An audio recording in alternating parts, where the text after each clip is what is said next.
ओम नमः शिवाय, हर हर महादेव, जय शिव शंभो। अक्सर आप ये कमेंट्स मुझे पूछते हैं कि हमारे इष्ट देव कौन से हैं, हमें किन देवी देवताओं की पूजा करना चाहिए, जिनकी पूजा करने से हमारा भाग्य खुले, सौभाग्य खुले।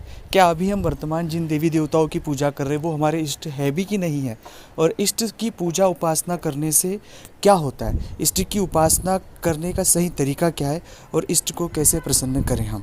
जब कभी भी किसी व्यक्ति को अपने इष्ट देव पता होते हैं या इष्ट की वो उपासना करता है, तो स्वाभाविक रूप से उसकी कुंडली से वो सभी नकारात्मक जितने सारे योग होते हैं, जितने सारे नकारात्मक उनकी कुंडली में दोष होते हैं, उन दोषों का निवारण स्वाभाविक रूप से हो जाता है।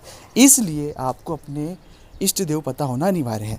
दूसरी बात है कि इष्ट देव पता है, लेकिन हम उनकी उपासना किस तरह से करें, क्योंकि सही उपासना करने से, सही पद्धति, पूजा पद्धति का प्रयोग करने से भी बहुत हद तक चीज़ें हमारे पक्ष में होती हैं। तीसरा प्रयोग है कि इष्ट देव अगर हमसे रुष्ट है तो उसके क्या संकेत है, क्योंकि हमें तो पता ही नहीं कि हमारे इष्ट हमसे प्रसन्न है या नहीं है, क्योंकि इष्ट को प्रसन्न करना सबसे बड़ा इस युग में काम है दोस्तों। तो इस पूरे जवाब प्रश्नों उत्तर आपको मिल जाएंगे, इन पूरे प्रश्नों का उत्तर आपको बहुत आसानी से मिल जाएगा, और यह भी प्राप्त आप करेंगे कि इष्ट की कृपा आप पर बहुत कम समय में जल्द से जल्द हो जाएगी। आपने अगर अभी तक चैनल को सब्सक्राइब नहीं किया है तो प्लीज़ आप चैनल को सब्सक्राइब करें, कमेंट्स में भोलेनाथ का नाम लिखें। अगर आप चाहते हैं अपनी कुंडली का विश्लेषण हमसे करवाना, स्क्रीन के ऊपर नंबर चल रहे हैं, आप आएँ व्हाट्सएप पर अपॉइंटमेंट लेकर हमसे बात कर सकते हैं। उसका फीस और शुल्क लागू है दोस्तों। सर्वप्रथम जब इष्ट की बात आती है तो बहुत सारे जातकों को इष्ट को जानने के 3 तरीके हैं। अब इन 3 तरीकों को आप बहुत बारीकी से समझें। सबसे पहला तरीका है कि बचपन से ही अनायास कोई एक देव हैं जिनके प्रति आपका मन ही लगाव है, किसी ने आपको उनके बारे में कुछ बताया नहीं, आप बचपन से ही आपका बस उनके प्रति विशेष लगाव है। वो भगवान शिव हो सकते हैं, माँ संतोषी हो सकती है, माँ दुर्गा हो सकती है, गणेश जी हो सकते हैं, भगवान का कोई भी स्वरूप, भगवान कृष्ण हो सकते हैं। एक बचपन से ही स्वाभाविक सा हमारा लगाव हो जाता है।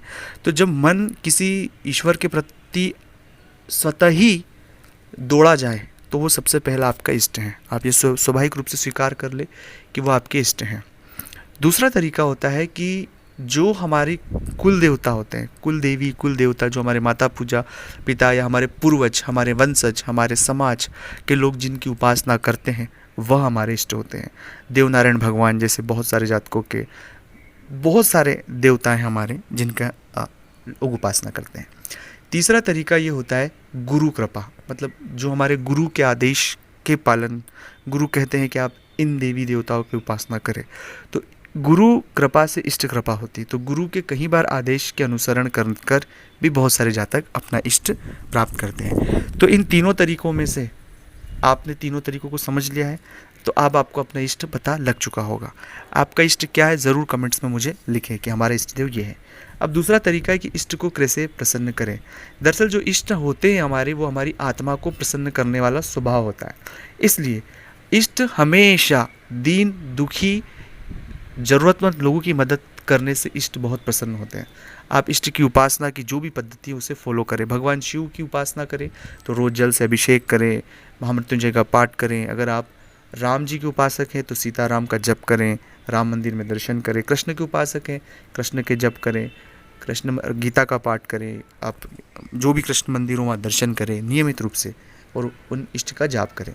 लेकिन सभी इष्टों में जो मूल है, वो उनका मूल स्वभाव है प्रकृति प्रेम, और जो भी ज़रूरतमंद व्यक्ति है उनकी मदद करना।